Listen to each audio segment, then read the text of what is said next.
Usai membeli wadah plastik dan golok, Dini kembali ke kamar untuk memastikan tubuh Komsatun dan rohnya telah berpisah, alias meninggal dunia. Setelah memastikan hal itu, Dini mulai mengikuti tipu daya setan dengan memotong badan korbannya satu demi satu, bagian demi bagian. Setelah berhasil memotong-motong badan korbannya, kemudian Dini memasukkan potongan korbannya ke wadah plastik yang baru saja dia beli. Setelah semuanya beres, Dini segera membersihkan dan merapikan sisi ruangan. Lalu, Dini membawa potongan korban ke mobil milik Komsatun. Tidak hanya membawa potongan badan itu saja, akan tetapi sejumlah barang bukti seperti golok, pisau, palu yang dia gunakan untuk mengeksekusi, semuanya itu dimasukkan juga ke dalam mobil. Semua itu dilakukan untuk dihilangkan bersamaan dengan jasad tersebut. Pada saat itu, Dini terpikir untuk membuang jasad Komsatun ke daerah yang jauh di luar Bandung.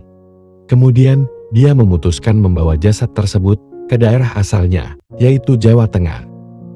Singkat cerita, Dini sudah menyiapkan langkah kejahatan yang selanjutnya. Dia mulai berangkat ke Jawa Tengah menggunakan mobil Komsatun pada tanggal 7 Juli tahun 2019. Perjalanannya tersebut membutuhkan waktu sekitar 24 jam. Tahukah kamu, kenapa Dini membuang jasad Komsatun di luar Bandung? Ya, benar, hal ini dilakukan supaya tingkat kesulitan dalam proses pencarian korban semakin meningkat. Pada saat perjalanan tersebut, Dini membuang atau menghilangkan beberapa barang bukti yang ia gunakan untuk mengeksekusi Komsatun.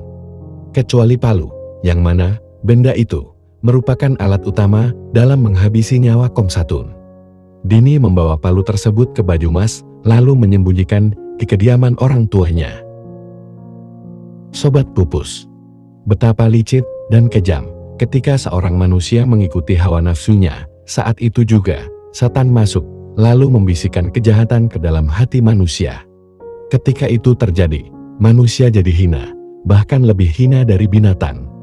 Dini melakukan semua ini, tidak lain, tidak bukan, hanya untuk menutupi kejahatannya. Setelah Dini menyimpan palu di kediaman orang tuanya, Dini barulah melanjutkan aksi gilanya, yaitu membuang potongan jasad korbannya di 3 lokasi berbeda. Lokasi pertama yang Dini pilih untuk pembuangan jasad, yaitu di Desa Watu-Watu, Kecamatan Tambaka, Kabupaten Banyumas. Lalu yang kedua di Kecamatan Sempur, Kabupaten Kebumen. Di Sempur ini ada 2 TKP. Satu di gorong-gorong dan satunya lagi di bawah pohon bambu. Dini. Oh Dini. Sobat, setelah kamu mengetahui ini, mungkin kamu geleng-geleng kepala. Ternyata, potongan jasad Komsatun tidak dibuang begitu saja. Melainkan, semua potongan tersebut sebelum dibuang dibakar terlebih dahulu. Kemudian, dikumpulkan kembali, dan barulah dibuang. Dini dengan sengaja melakukan hal ini untuk mempersulit identifikasi identitas dari korban jika sewaktu-waktu aksinya ini ketahuan. Setelah semua aksinya selesai, Dini kemudian merasa lega dan pergi. Dia berpikir semuanya sudah selesai. Tidak tanggung-tanggung, dia mencoba mengambil harta benda yang berharga dimiliki oleh Komsatun. Dini di saat itu mengendarai mobil Komsatun menuju Purwokerto. Hal itu akan dilakukan karena Dini ingin menjual mobil milik Komsatun ke sebuah showroom mobil. Sesampainya di tempat tersebut, Dini segera menemui penjual mobil. Pada saat itu, Dini dan penjual mobil saling menawarkan, atau bisa disebut nego. Dini yang butuh uang dengan cepat memutuskan jika mobil itu ditukar tambah saja. Pada akhirnya, dari tukar tambah tersebut, Dini menerima uang sebesar 100 juta rupiah. Di sisi lain, suami Komsatun yang bernama Soik merasa khawatir karena pada saat itu, Komsatun tidak kunjung memberikan kabar dan tidak kunjung pulang. Suaminya Komsatun sempat mengira mungkin Komsatun pulang telat karena mau ke pasar terlebih dahulu. Sebab, Komsatun pada saat pamit pergi sempat membahas perihal seragam putri mereka yang sebentar lagi akan masuk sekolah menengah atas atau biasa disingkat SMA.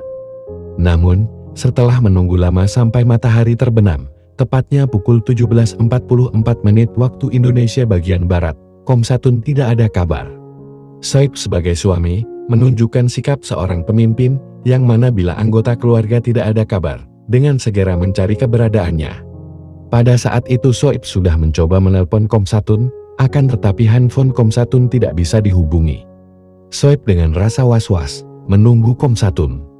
Pada saat menjelang malam, Komsatun masih tidak ada kabar.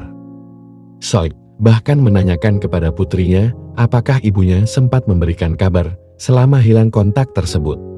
Soib dan putrinya terus-menerus menghubungi Komsatun. Putrinya pada saat itu sempat bicara. Ibu tadi ngomongnya mau ke bengkel, tapi habis itu tidak ada omongan apa-apa lagi.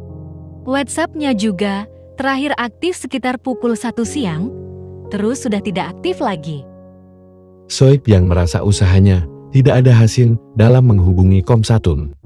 Lalu putrinya mengajak sang ayah untuk memeriksa Komsatun ke beberapa tempat yang mungkin Komsatun ada di sana. Sempat bertanya kepada teman-teman Komsatun, sempat ke pasar, dan juga beberapa orang lain yang dikenalnya.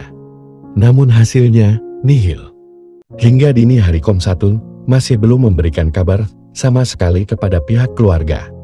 Soib yang semakin khawatir dan takut terjadi apa-apa, akhirnya dia memutuskan untuk mencoba menyambangi ke tempat kerja Komsatun. Sesampainya di sana, Soib menanyakan keberadaan Komsatun kepada penjaga kantor, namun tidak ada yang mengetahui keberadaan Komsatun. Lalu, Soib yang merasa usahanya tidak ada titik terang, akhirnya Soib pun kembali ke rumah. Pada besok pagi, sekitar pukul 5 pagi, Soib kembali ke tempat kerja Komsatun, mencoba untuk mencari sang istri lagi. Soib menganggap kemungkinan sang istri ikut rombongan haji bersama rekan kerjanya. Lalu, Soib tiba di kantor sang istri sekitar pukul 6 pagi. Pada saat itu, tidak ada orang di sana, hingga beberapa waktu kemudian, tiba-tiba ada satpam kantor yang biasa berjaga. Lalu, satpam ini bertanya kepada Soib, mau cari siapa Pak, pagi begini? Soib menjawab, ada istri saya tidak ya? Bu Atun, tidak ada. Dia tidak ikutkan, karena sudah bukan bagian haji, ucap satpam. Satpam ini merasa ini sedikit aneh, lalu membiarkan Soib untuk melakukan pengecekan. Namun, selesai dicek, ternyata Komsatun tidak ada di sana, dan Komsatun tidak bergabung dengan rombongan tersebut. Soib yang bingung, mulai merasa ada yang tidak beres, serta menaruh curiga.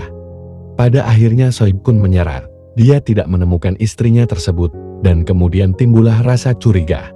Pada saat itu, Soib mengingat Komsatun pergi dari rumah menggunakan mobil, lalu dia segera pulang ke rumah.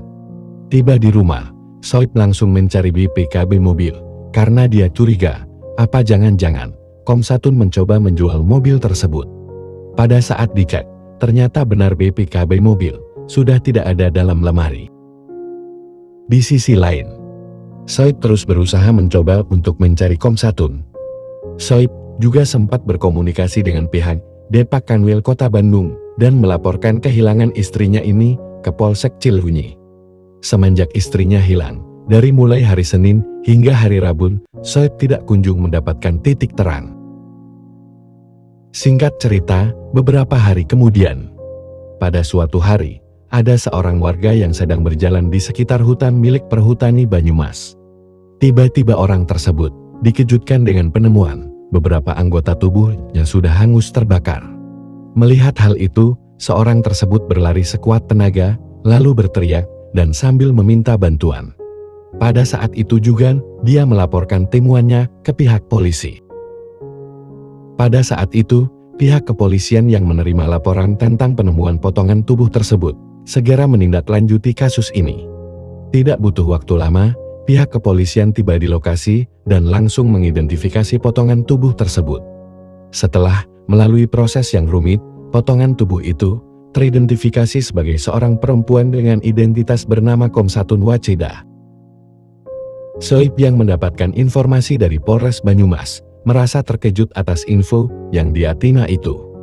Dia menyatakan memang betul istrinya hilang beberapa hari belakangan ini, namun dia belum yakin kalau potongan jasad yang ditemukan itu adalah sang istri. Kemudian, Soib diminta langsung melihat potongan tubuh yang ditemukan tersebut. Sesampainya di tempat, Soib segera memeriksa potongan jasad tersebut. Setelah diperiksa, Soib barulah percaya bahwasanya jasad ini benar sang istri. Singkat cerita, beberapa hari kemudian, pihak kepolisian berusaha untuk mencari jejak pelaku. Saat itu tim polisi memeriksa jejak digital milik Komsatun. Ditemukanlah beberapa bukti yang sangat kuat. Polisi segera mengantongi satu nama pelaku, yaitu Denny. Setelah mengantongi nama pelaku, kepolisian mencari keberadaan Denny. Tanpa berlama-lama, pihak kepolisian berhasil menangkap Denny yang ternyata bersembunyi di daerah Banyumas selepas menjual mobil Komsatun. Denny pun ditangkap dan dibawa ke kantor polisi untuk dimintai keterangan. Pada saat diinterogasi, Denny mengelak, lalu memberikan penjelasan palsu, hingga membuat proses hukum menjadi lama. Singkat cerita, beberapa bulan kemudian, Denny menjalani beberapa kali persidangan. Pada tanggal 2 Januari tahun 2020, di Pengadilan Negeri Banyumas, Jawa Tengah, ini merupakan sidang putusan akhir bagi Denny. Terlihat, Denny hanya bisa tertunduk dan menangis ketika hakim ketua membacakan surat putusan bahwasanya Denny dijatuhi hukuman mati. Sementara itu, jenazah Komsatun dipulangkan ke keluarga dan dimakamkan di Pemakaman Umum Gambon, Wetan Danujo, Kecamatan Kedu, Temanggung, pada Minggu tanggal 14 Juli tahun 2019. Inilah akhir cerita.